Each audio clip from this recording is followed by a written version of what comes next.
Very good morning to all of you. I hope आप सभी स्वस्थ होंगे। स्वागत है आप सभी का इस 20 मिनट शो में। सुबह 7 बजे चाय की चुस्कियों के साथ आप ये 20 मिनट शो देखते हैं और इसमें सीखते हैं इंडियन पॉलिटी एंड कॉन्स्टिट्यूशन। और मैं इस शो में प्रयास करता हूँ कि आपको सारी बातें बता सकूँ जो आपके एग्ज़ाम के लिए रेलिवेंट हैं, इम्पॉर्टेंट हैं और प्रैक्टिस के लिए ज़रूरी हैं। मैं इसमें 4 सवाल शामिल करता हूँ और इस 4 सवाल के माध्यम से आपको 40 बातें बताता हूँ। ऐसी 40 बातें जो भविष्य में आपके लिए उपयोगी साबित हो सकती हैं। ऐसी 40 बातें जो एग्ज़ाम के लिए बहुत ही ज़्यादा प्रासंगिक हैं। ऐसी 40 बातें जिनको पढ़ने के बाद जो आपने थ्योरी क्लासेस के दौरान पढ़ा है उसका रिवीजन होता है और साथ ही साथ प्रैक्टिस होती है और प्रीलिम्स के आपको पॉइंटर मिल जाते हैं, ऐसे पॉइंटर जो बाद में रिवाइज करने के लिए ज़रूरी होते हैं। तो चलिए शुरू करते हैं। यदि आप तैयारी कर रहे हैं यूपीपीसीएस प्री के लिए, आरओ के लिए और वीईओ के लिए तो ध्यान दीजिएगा, ये सेशन आपके लिए इंपॉर्टेंट है। तो शुरू करते हैं, पहले सवाल पर आते हैं। पहला सवाल आपका वाइस प्रेसिडेंट से रिलेटेड है। लिखा हुआ कंसीडर द फॉलोइंग स्टेटमेंट, निम्नलिखित कथनों पर विचार कीजिए। उपराष्ट्रपति का चुनाव संसद के दोनों सदनों के सदस्यों वाले निर्वाचक मंडल द्वारा किया जाता है। यानी उपराष्ट्रपति के चुनाव में पार्लियामेंट के दोनों हाउस के मेंबर पार्टिसिपेट करते हैं, यानी पार्लियामेंट के दोनों हाउस के मेंबर मिलकर एक इलेक्टोरल कॉलेज बनाते हैं और वही चुनाव में पार्टिसिपेट करते हैं। दूसरा, उपराष्ट्रपति राज्यसभा के पदेन सभापति होते हैं, यानी वाइस प्रेसिडेंट राज्यसभा के एक्स ऑफिशियो चेयरमैन होते हैं। और तीसरा लिखा हुआ है vice president hold office for a term of 5 year, यानी इनका जो कार्यकाल होता है वो 5 वर्ष का कार्यकाल होता है। उपर्युक्त में से कौन सा कथन सही है, यानी कौन सा राइट स्टेटमेंट है, कौन सा कथन सही है, ये आपको बताना है। ध्यान दीजिएगा और बताइएगा। सवाल उपराष्ट्रपति से संबंधित है। इस सवाल की व्याख्या में मैं पूरा का पूरा उपराष्ट्रपति का पोस्टमार्टम कर दे रहा हूं। जितने भी संबंधित सवाल पूछे जा सकते हैं या प्री के लिए जो जरूरी बातें हैं वो सारी की सारी बातें मैं आपको बता दे रहा हूं। तो चलिए शुरू करते हैं। देखिए भैया, यदि आप उपराष्ट्रपति की बात करते हैं तो हमेशा इस बात का ध्यान रखें कि उपराष्ट्रपति हमारे भारत देश में सेकंड हाईएस्ट पोस्ट है। सेकंड हाईएस्ट पोस्ट यानी दूसरा सबसे बड़ा पद है। और दूसरा सबसे बड़ा पद है, दूसरा सबसे बड़ा पद। लेकिन दूसरा सबसे बड़ा पद जरूर है, लेकिन पद के अनुरूप इसे शक्तियां नहीं मिली हैं, इसीलिए आलोचना में इसे हिज सुपरफ्लुअस हाइनेस कहा जाता है। हिज सुपरफ्लुअस हाइनेस का मतलब ये होता है कि ऐसा पद जो जिसको उसके अनुरूप शक्तियां न मिले। उपराष्ट्रपति इतना बड़ा पद है लेकिन पद के अनुरूप शक्तियां नहीं हैं। उपराष्ट्रपति के पास दो महत्वपूर्ण शक्तियां होती हैं। पहला, राष्ट्रपति अगर नहीं है तो राष्ट्रपति की जगह पर काम करेगा। राष्ट्रपति का पद रिक्त है तो राष्ट्रपति की जगह पर काम करेगा, वो भी सिर्फ 6 ही महीने के लिए। और दूसरा, वो राज्यसभा का एक्स ऑफिशियो चेयरमैन होता है, यानी ऐसा व्यक्ति जो उपराष्ट्रपति का चुनाव जीतेगा वो राज्यसभा का पदेन सभापति होगा। ये बात 64 में लिखी हुई है कि वाइस प्रेसिडेंट क्या होगा, ex officio chairman of Rajya Sabha, यानी राज्यसभा का पदेन सभापति होगा। पदेन सभापति का मतलब ये होता है कि ऑटोमेटिकली, यानी जो व्यक्ति चुनाव जीतेगा किसका, उपराष्ट्रपति का, वो राज्यसभा को चेयर करेगा, यानी राज्यसभा का वो पदेन सभापति होगा। ठीक है, आगे आते हैं, उपराष्ट्रपति से संबंधित कुछ बातें समझते हैं। उपराष्ट्रपति आर्टिकल 63 ये कह रहा है कि there shall be vice president of India, Bharat का एक उपराष्ट्रपति होगा। 64 ये कहता है कि वो राज्यसभा का पदेन सभापति होगा। 65 कहता है कि राष्ट्रपति की अनुपस्थिति में या पद खाली होने की दशा में वो राष्ट्रपति की जगह पर काम करेगा। 66 इसकी योग्यता के बारे में, निर्वाचन के बारे में, निर्वाचक मंडल के बारे में बताता है। उपराष्ट्रपति की यदि आप चुनाव की बात करें मेरे भाइयों, इलेक्शन ऑफ वाइस प्रेसिडेंट की यदि आप बात करें तो उपराष्ट्रपति का जो चुनाव होता है वो वैसे ही होता है जैसे राष्ट्रपति का चुनाव। ठीक है, उपराष्ट्रपति का चुनाव वैसे ही होता है जैसे राष्ट्रपति का। राष्ट्रपति का चुनाव कैसे होता है, प्रोपोर्शनल रिप्रेजेंटेशन के एसटीवीएस सिस्टम से, यानी single transferable vote system by the means of proportional representation. ठीक है, अप्रत्यक्ष चुनाव होता है प्रेसिडेंट का। वाइस प्रेसिडेंट का भी चुनाव अप्रत्यक्ष होता है, इनडायरेक्ट होता है। साथ ही साथ ये चुनाव सीक्रेट बैलेट से होता है, यानी गुप्त मतदान होता है। गुप्त मतदान होता है, ना कि ओपन बैलेट से चुनाव होता है, बल्कि सीक्रेट बैलेट से गुप्त मतदान होता है। ठीक है, अगली बात, उपराष्ट्रपति का इलेक्टोरल कॉलेज, यानी उपराष्ट्रपति के चुनाव में कौन कौन भाग लेता है, ये बात 66 में बताई गई है। उपराष्ट्रपति के चुनाव में एमपी, मेंबर ऑफ पार्लियामेंट, यानी संसद के सदस्य, इलेक्टेड और नॉमिनेटेड दोनों, यानी निर्वाचित और मनोनीत दोनों सदस्य भाग लेते हैं। ध्यान रखिएगा, राष्ट्रपति के चुनाव में वही भाग लेता है जिसका खुद का चुनाव हुआ हो। लेकिन यदि आप बात वाइस प्रेसिडेंट की करते हैं, उपराष्ट्रपति की करते हैं, तो उपराष्ट्रपति के चुनाव में निर्वाचित और मनोनीत दोनों सदस्य भाग लेते हैं, यानी निर्वाचित सदस्य और मनोनीत सदस्य दोनों पार्टिसिपेट करते हैं, लोकसभा राज्यसभा के। राज्यों के सदस्य उपराष्ट्रपति के चुनाव में भाग नहीं लेते हैं, यानी स्टेट लेजिस्लेटिव असेंबली के मेंबर वाइस प्रेसिडेंट के इलेक्शन में पार्टिसिपेट नहीं करते हैं। अब आते हैं हम लोग सवाल पर, सवाल देखते हैं। सवाल में आपका पहला स्टेटमेंट कह रहा है कि उपराष्ट्रपति का चुनाव संसद के दोनों सदनों के सदस्यों वाले इलेक्टोरल कॉलेज द्वारा किया जाता है, यानी दोनों सदनों के सदस्यों वाले निर्वाचक मंडल के द्वारा किया जाता है। तो ये स्टेटमेंट आपका बिल्कुल सही हो जाएगा। दूसरा लिखा हुआ है कि vice president is the ex officio chairman of Rajya Sabha, यानी उपराष्ट्रपति राज्यसभा के पदेन सभापति होते हैं। ये भी स्टेटमेंट आपका बिल्कुल सही लिखा हुआ है। कार्यकाल कितना होता है? 5 साल। 5 साल का कार्यकाल होता है। इस 5 साल के कार्यकाल के दौरान वो कभी भी अपना इस्तीफा राष्ट्रपति को दे सकता है। इस 5 साल के कार्यकाल के दौरान उसे अगर हटाया जाना है तो राज्यसभा प्रस्ताव लाकर राज्यसभा में प्रस्ताव लाया जाता है 14 दिन की पूर्व सूचना देकर। राज्यसभा में इफेक्टिव मेजोरिटी यानी प्रभावी बहुमत से पारित करते हैं, लोकसभा ले जाते हैं, लोकसभा में सिंपल मेजोरिटी से पारित करते हैं और हटा देते हैं। ठीक है। एक सवाल का जवाब दीजिए कि यदि 5 साल पूरा हो जाएगा तो क्या उसे हटा दिया जाएगा या तब तक बना रहेगा जब तक उत्तराधिकारी नहीं आ जाता? तब तक बना रहेगा जब तक उसका उत्तराधिकारी नहीं आ जाता। तो एक सवाल में ढेर सारी बातें मैं आपको बताता हूं। मैं कोशिश करता हूं कि इतनी सारी बातें आपको एक सवाल में बता दूं कि आपको किसी प्रकार की कोई समस्या ना हो, और भविष्य में कोई भी इससे संबंधित सवाल बने तो वो सारे के सारे सवाल आप सॉल्व कर सके, इसीलिए इतना समय मैं लेता हूं। आई होप इस ऊर्जा को आप समझते होंगे, यानी ये जो समय लेकर मैं व्याख्या करता हूँ इसको आप समझते होंगे। अगर आप समझते हैं तो आप लोगों से मेरा भी ये अनुरोध है कि आप लोग इस सेशन को शेयर किया करिए। इस शो को हिट करना आपकी जिम्मेदारी है और मुझे बढ़िया तरीके से आपको बताना, जिससे कि आपकी प्रीलिम्स में 95% एक्यूरेसी बने, ये मेरी जिम्मेदारी है। तो मैं अपनी जिम्मेदारी का निर्वहन पूरी तरीके से करूंगा, ये मेरा वादा है। आप भी अपनी जिम्मेदारी का निर्वहन करिए, आप भी इसे अपने दोस्तों के मध्य शेयर करिए। ठीक है। सेशन को हाइप दीजिए जिससे ज़्यादा से ज़्यादा लोगों तक ये पहुंच सके। अगले सवाल पर आते हैं। निम्नलिखित कथनों पर विचार कीजिए। पहला स्टेटमेंट आपका लिखा है कि अनुच्छेद 60 provides for the auth formation of president. 60 राष्ट्रपति की शपथ और प्रतिज्ञान से संबंधित है। दूसरा, शपथ भारत के मुख्य न्यायाधीश द्वारा दिलाई जाती है, यानी चीफ जस्टिस ऑफ इंडिया शपथ दिलाते हैं। तीसरा लिखा है चीफ जस्टिस की अनुपस्थिति में वरिष्ठतम न्यायाधीश के द्वारा शपथ दिलाई जाती है। ये पूरा का पूरा सवाल राष्ट्रपति की शपथ से रिलेटेड है। तो राष्ट्रपति की शपथ से रिलेटेड जो सवाल बनते हैं, जिस तरह से बन सकते हैं, शपथ का प्रोविजन क्या है, ये सब मैं आपको एक बार में बता दे रहा हूँ। यदि आप प्रेसिडेंट की ओथ की बात करें तो आर्टिकल 60 इस बात को डील करता है। राष्ट्रपति की शपथ को कौन डील करता है? अनुच्छेद 60 जो है ये राष्ट्रपति की शपथ को डील करता है और राष्ट्रपति पद की शपथ लेता है ना। एक बात यहाँ याद रखना, कभी कभी ये लिख दिया जाता है कि राष्ट्रपति गोपनीयता की भी शपथ लेता है, यानी राष्ट्रपति सिक्रेसी की भी शपथ लेता है। ये गलत हो जाएगा। भारत देश में गोपनीयता की शपथ मंत्री लेते हैं, प्रधानमंत्री लेते हैं, मुख्यमंत्री लेते हैं। राष्ट्रपति, राज्यपाल, ये लोग गोपनीयता की शपथ नहीं लेते हैं। पहली बात ये ध्यान रखना है, यहाँ से सवाल गलत होते हैं। दूसरी बात ये ध्यान रखना है कि शपथ का जो प्रारूप है, यानी ये जो राष्ट्रपति शपथ ले रहा है, शपथ का जो ये प्रारूप है, ये प्रारूप कहाँ लिखा हुआ है? क्या शपथ का प्रारूप संविधान की 3rd शेड्यूल में है? नहीं। शपथ का प्रारूप अनुच्छेद 60 में ही लिखा हुआ है, यानी 60 में ही दिया हुआ है। अब यहाँ पर कंफ्यूजन क्यों बनती है? यहाँ पर कंफ्यूजन इसलिए बनती है कि संविधान की जो तीसरी अनुसूची है, 3rd schedule of the constitution में शपथ के प्रारूप लिखे हुए हैं। ठीक। 3rd schedule of the constitution में शपथ के प्रारूप लिखे हैं, जैसे मंत्रियों के शपथ का प्रारूप, जज के शपथ का प्रारूप वहीं लिखा हुआ है। तो क्या राष्ट्रपति भी 3rd शेड्यूल के ड्राफ्ट 3rd शेड्यूल के फॉर्मेट के अकॉर्डिंग शपथ लेता है? नो। राष्ट्रपति के शपथ का प्रारूप 60 में ही दिया गया है। तो इतनी बात आप समझिए। शपथ कौन दिलाता है? चीफ जस्टिस ऑफ इंडिया शपथ दिलाते हैं। चीफ जस्टिस ऑफ इंडिया अगर नहीं है तो सीनियर जज ऑफ द सुप्रीम कोर्ट, यानी सुप्रीम कोर्ट के जो वरिष्ठ न्यायाधीश होंगे, सीनियर जज होंगे, वो शपथ दिलाते हैं। आ जाते हैं सवाल पर। सवाल आपका लिखा हुआ है कि अनुच्छेद 60 शपथ से संबंधित है, बिल्कुल सही है। चीफ जस्टिस के द्वारा दिलाई जाती है, बिल्कुल सही है।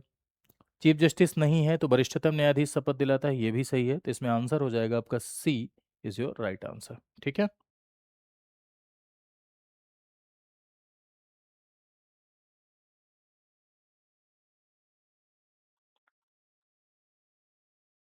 नेक्स्ट पर आते हैं। Consider the following statement. निम्नलिखित कथनों पर विचार कीजिए। पहला लिखा हुआ है the emoluments of president can not be decreased during his term, यानी राष्ट्रपति के वेतन और भत्तों को कार्यकाल के दौरान घटाया नहीं जा सकता। सेकंड स्टेटमेंट कह रहा है कि आर्टिकल 59 राष्ट्रपति को लाभ का कोई पद धारण करने से रोकता है, अन्य लाभ का पद। ठीक है। From any other office of profit. ठीक है, ध्यान रखिएगा, कोई अन्य पद। ठीक। अन्य लाभ का पद धारण करने से रोकता है। प्रेसिडेंट का जो वेतन है वो भारत की संचित निधि पर भारित होता है, यानी राष्ट्रपति की salary consolidated fund of India पर चार्ज होती है, यानी संचित निधि पर भारित होती है। अब बताना है आपको। तो देखो, यदि आप राष्ट्रपति की शर्तों की बात करें, आर्टिकल 59 की बात करें, तो मैं आर्टिकल 59 में जितनी बातें हैं और जो बातें एग्जाम के लिए महत्वपूर्ण हैं वो मैं सारी आपको बता दे रहा हूँ। ध्यान से मुझे 2 मिनट सुनिए। आर्टिकल 59 डील करता है condition for the post of president, यानी राष्ट्रपति के पद की शर्तों को। पहला क्लॉज यदि आप 59 का पढ़ेंगे तो उसमें यही लिखा हुआ है कि कोई भी व्यक्ति यदि विधायक सांसद है, यानी एमएलए एमपी है, या किसी हाउस का मेंबर है, चाहे वो स्टेट लेजिस्लेचर हो चाहे वो पार्लियामेंट हो, तो हाउस का मेंबर रहते हुए वो प्रेसिडेंट नहीं होगा, यानी एक साथ दो पोस्ट को होल्ड नहीं कर सकता, पहली बात। अब दूसरी बात, एक साथ दो पोस्ट होल्ड नहीं कर सकता, लेकिन क्या मेंबर रहते हुए चुनाव लड़ सकता है? क्या कोई व्यक्ति सांसद विधायक रहते हुए या एमपी एमएलए रहते हुए चुनाव लड़ सकता है? हाँ, चुनाव लड़ सकता है, लेकिन जब राष्ट्रपति पद की शपथ लेगा तो उससे पहले ये पुराना पद अपना छोड़ना होगा। ये बात स्पष्ट हो गई। अब दूसरी बात, जिस समय राष्ट्रपति पद पर है उस समय कोई दूसरा अदर ऑफिस ऑफ प्रॉफिट, अन्य लाभ का पद धारण नहीं करेगा। नहीं पता चला राष्ट्रपति के साथ साथ कोई दूसरा भी पैसा वाला पद धारण कर ले, नहीं कर सकता है। पद के दौरान राष्ट्रपति के वेतन भत्तों में कोई कटौती नहीं होगी। जो भी उसको भत्ते, वेतन, गाड़ी, बंगला, निवास वगैरह मिलना है बाई लॉ, बाई कॉन्स्टिट्यूशन, सब मिलेगा और कम नहीं किया जा सकता। इवन फाइनेंशियल इमरजेंसी के दौरान, वित्तीय आपातकाल के दौरान भी वेतन भत्तों में कोई कटौती नहीं की जा सकती। किसके? राष्ट्रपति के वेतन भत्तों में कोई कटौती नहीं की जा सकती है। समझ गए? तो पहला सही है, दूसरा सही है। संचित निधि पर वेतन भत्ते भारित होते हैं, इसका क्या कॉन्सेप्ट है ये भी समझ लीजिए। देखिए, कंसोलिडेटेड फंड ऑफ इंडिया ये भारत सरकार का प्रमुख फंड है। जो भी पैसा भारत सरकार को प्राप्त होता है, चाहे वो बोरोइंग से, चाहे वो नॉन बोरोइंग से, चाहे वो टैक्स से, चाहे वो नॉन टैक्स से, चाहे कर से प्राप्त हो रहा हो, चाहे नॉन टैक्स से प्राप्त हो रहा हो, चाहे उधार से प्राप्त हो रहा हो, सब संचित निधि में जाता है, यानी कंसोलिडेटेड फंड ऑफ इंडिया में जाता है। तो जाहिर सी बात है कि अगर खर्च होगा, एक्सपेंडिचर होगा, तो यहीं से खर्च भी होगा। जहां से पैसा प्राप्त होता है वहीं से क्या होगा? खर्च होगा। खर्च मेरे भाइयों दो प्रकार से होता है। एक तो होता है नॉर्मल खर्च, जैसे बजट में किसी डिपार्टमेंट के लिए 100 करोड़ रुपए एलोकेट किए गए, 100 करोड़ रुपए आवंटित किए गए और 100 करोड़ दिए गए, ये नॉर्मल खर्चा है। अलग अलग विभागों के लिए जो पैसा बजट में आवंटित किया जाता है वो नॉर्मल खर्चा है। विभाग उसी से अपना काम करते हैं, उसी से सैलरी देते हैं। लेकिन एक खर्च होता है जिसे हम कहते हैं चार्ज एक्सपेंडिचर, यानी भारित व्यय।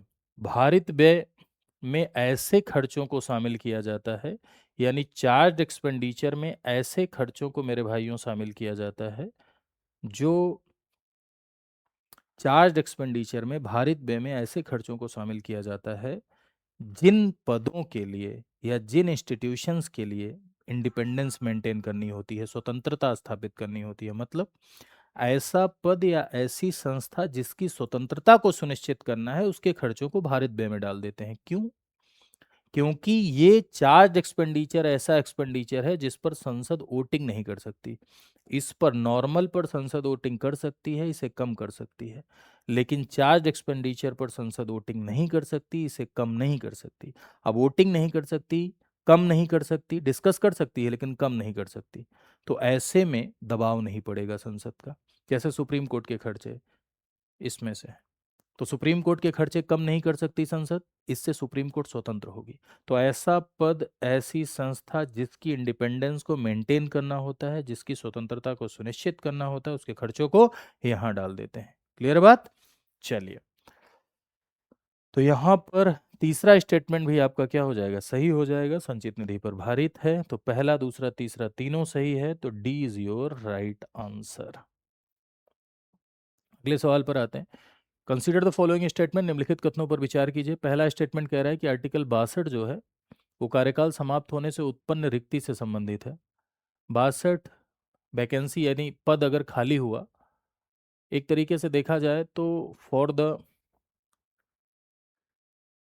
In case of vacancy of president, उससे रिलेटेड है। दूसरा कह रहा है कि ऐसी रिक्ति भरने का चुनाव कार्यकाल समाप्त होने से पहले हो जाना चाहिए। ऐसी रिक्ति भरने के लिए चुनाव पहले हो जाना चाहिए। राष्ट्रपति के लिए कहा जा रहा है, ध्यान देना। मृत्यु या त्यागपत्र की स्थिति में 6 माह में चुनाव होता है। ये राष्ट्रपति से संबंधित निम्नलिखित कथनों पर आपको विचार करना है।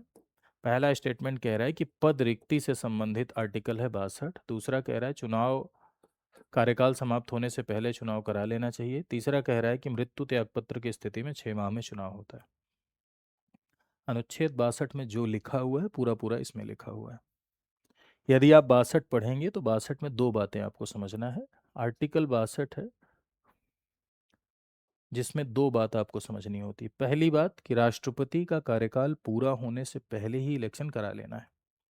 फर्स्ट थिंग, पूरा होने से पहले ही चुनाव करा लेना है और जनरली हो भी जाता है। लेकिन बीच में यदि पद खाली हुआ या कोई अन्य स्थिति हो गई, पद खाली हो गया, मृत्यु की स्थिति, महाभियोग लग गया, हट गया, रिजाइन दे दिया, नहीं मन लग रहा है, रिजाइन दे के सिंगापुर चला गया, तो ऐसी स्थिति में 6 महीने के अंदर चुनाव कराना है। यानी रिक्ति भरने का जो समय है वो 6 महीने है राष्ट्रपति के लिए। उपराष्ट्रपति के लिए नहीं है। उपराष्ट्रपति के लिए है एज सुन एज पॉसिबल, जितना जल्दी संभव हो। राष्ट्रपति के लिए ऐसा है कि 6 महीने में रिक्ति भरनी है।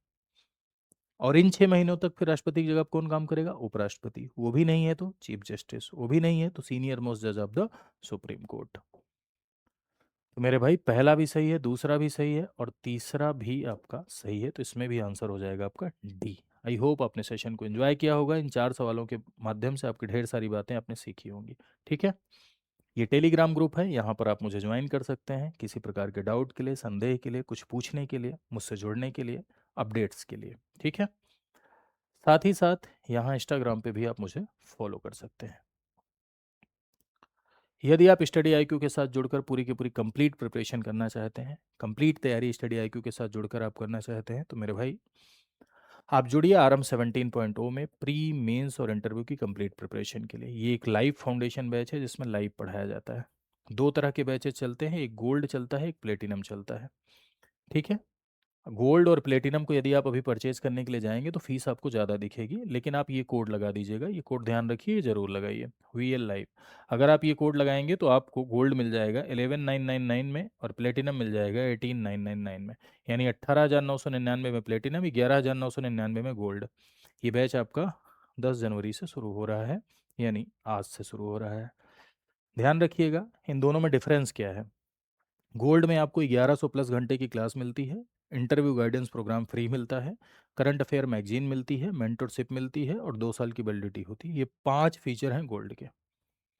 प्लेटिनम में आपको गोल्ड वाले 5 फीचर मिलते हैं, साथ साथ 5 और जोड़ दो।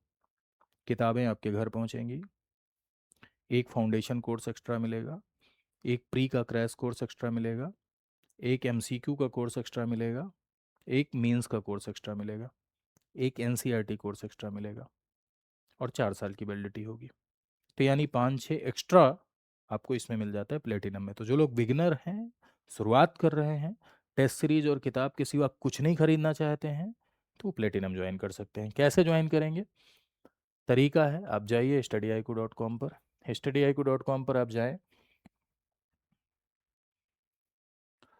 इस तरह का एक पेज ओपन होकर आएगा। स्टेट पीसीएस सेलेक्ट करिएगा, उत्तर प्रदेश सेलेक्ट करिएगा, आरएम 17.0 सेलेक्ट करिएगा। यहाँ बैच के फीचर देखिएगा। किसी प्रकार की दिक्कत हो तो आप कॉल कर सकते हैं। ये जो यहाँ कॉलिंग नंबर दिया गया है यहाँ पर आप कॉल भी कर सकते हैं।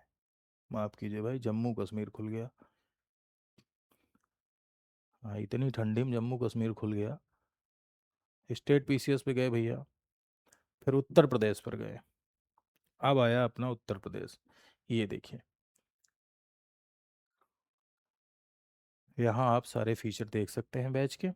इस नंबर पे कॉल कर लीजिए, 9289999693। ठीक है, सॉरी 9289996923। ये आपको सारी बातें बता देंगे। बाई नाउ पे क्लिक करिए, अपना नंबर डालिए, OTP डालिए, कोड लगाइए। पहले से एक कोड लगा रहता है, लेकिन इसमें कोड लगाइए आप VL लाइव, आपको मैक्सिमम डिस्काउंट मिलेगा। ठीक है, डिस्काउंट अवेल करिए, हिस्सा बनिए, तैयारी को जारी रखिए। आज के लिए इतना ही, मिलते हैं नेक्स्ट सेशन में। और एक बात और ध्यान रखिए कि इस समय मेरी एक क्लास यूट्यूब पर और हो रही है, और ये क्लास हो रही है आपकी 11:30 बजे। अभी अभी 11:30 बजे आपकी एक क्लास यूट्यूब पर चल रही है। ठीक है, लाइव। इस क्लास में भी आप जुड़िए, ऐसे ही क्लास है जिसमें हम लोग प्रश्नों के साथ चर्चा करते हैं। यूट्यूब पर मेरी इस समय 2 क्लासेस चल रही हैं। एक 7 AM, दूसरी 11:30। Thank you to all of you. नमस्कार।